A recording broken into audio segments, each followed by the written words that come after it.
El apóstol, el profeta, son ministerios que aún están vigentes en el cuerpo de Cristo.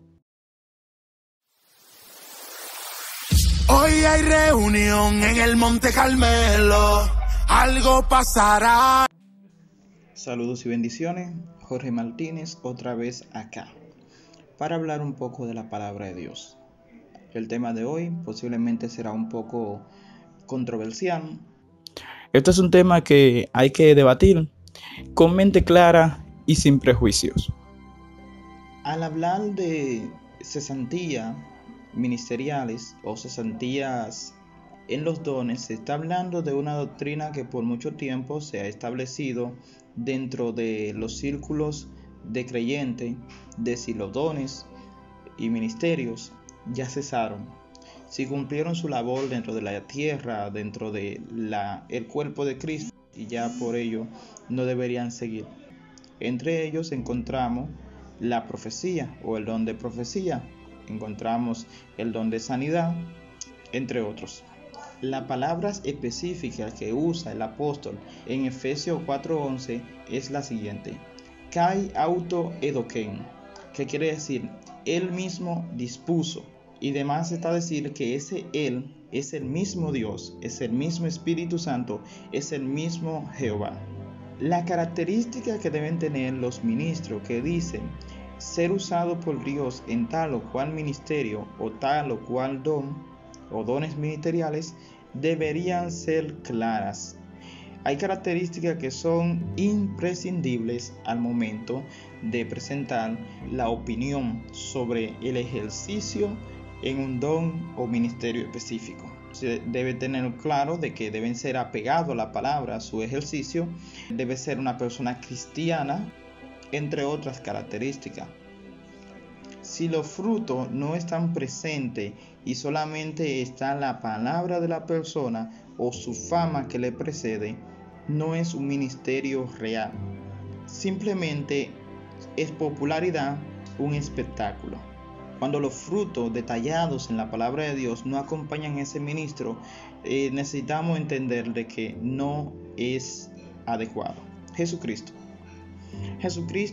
cumplió con todo lo que le fue enviado y dio testimonio, dio fruto, dio evidencia. El apóstol Pablo, el apóstol Pedro, los 12 apóstoles, Hechos. Recomiendo que se lean Hechos completo. Ahí habían testimonio, ahí hay evidencia, ahí hay fruto.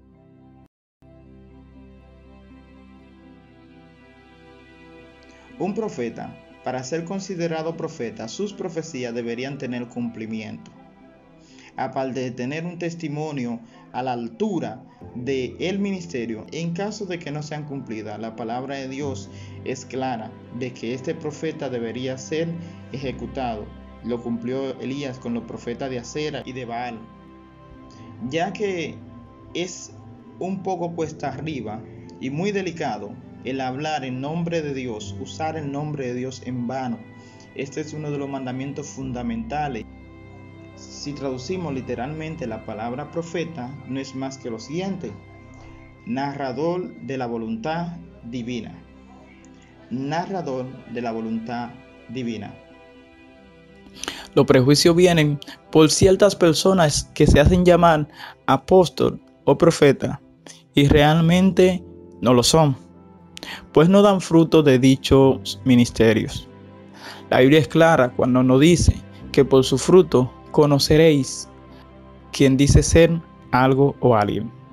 Lo dijo el mismo Jesucristo.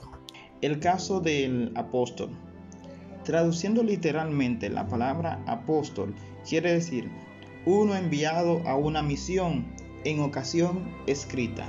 Cuando Juan escribe a la iglesia, a una de las 7 iglesias del Apocalipsis, de esas 7 iglesias que habían resaltado dentro del cúmulo de iglesias que estaba por toda Asia, se aparece cierta iglesia a la cual le dice que lo felicitaba. Había encontrado personas que se hacían llamando apóstol y ellos lo habían descubierto como falso, lo que nos deja entender que se puede descubrir si un ministerio es falso o verdadero.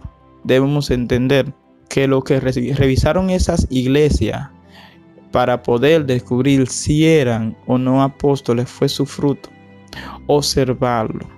Hoy tenemos dificultades con estos ministerios porque encontramos en ellos que no hay fruto de dicho ministerio.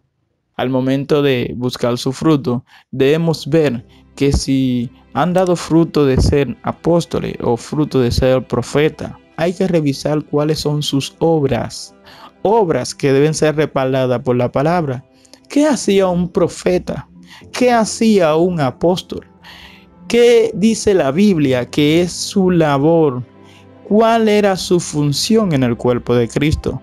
Y si esa persona cumple con dicha función. Es lo que nos dará a entender si realmente es. Por el paso de los años, los ministerios han cambiado de nombre. La función que está en la iglesia han cambiado drásticamente de nombre, pero la obra es que dice, o sea, los frutos de que es el árbol. A ver, el misionero hace obra apostólica, entendiendo cuáles son las obras de los apóstoles. Podremos descubrir si quien dice ser apóstol realmente lo es. Un misionero puede ser bien un apóstol si cumple a cabalidad su función dentro del cuerpo de Cristo. La tarea para ustedes, ven si realmente esta persona cumple con las obras que dice la Biblia que son de apóstol. Aquí le dejo algunos textos para que usted pueda descubrir cuáles son las funciones de un apóstol y de un profeta, y así podrá saber si quien está predicando, quien está al frente suyo, quien está instruyéndole es profeta. Quien usted está escuchando en la radio, la televisión o por cualquier otro medio, las redes, realmente es un profeta. Que siguen siendo servidores, siguen siendo personas comunes, simplemente que tienen una demanda en específico. Nada que más decir. Queremos agradecer especialmente a nuestra hermana Chiquina, a nuestra hermana Salomé y a nuestro hermano Junior. Bendiciones.